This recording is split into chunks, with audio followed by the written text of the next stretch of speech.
ஒன்னாங்க கொலுசு ரெண்டாங்க கொலுசு மூணாங்க வாங்க சொன்னா போடு பாட்டை போடு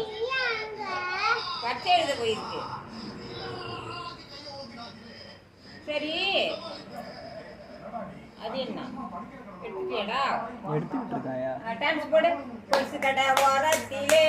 கொலுசு ஒன்னாங்க கொலுசு ரெண்டாங்க கொலுசு நீ ஆட்டம் போட்டாதானே அண்ணன் எடுத்து காட்டுவான் கொலுசு கடை ஓரத்திலே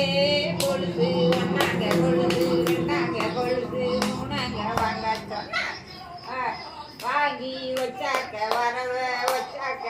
வழி தெரிஞ்சாக்க வாரம் போக்க கொலுசு கடை ஓரத்திலே அப்படிதான் போடு பாட்டு இருந்தா அது டான்ஸ் போடுறா பாட்டு ஒம்பொல்ல வைக்க முடியுமா வேற வேலை இல்லை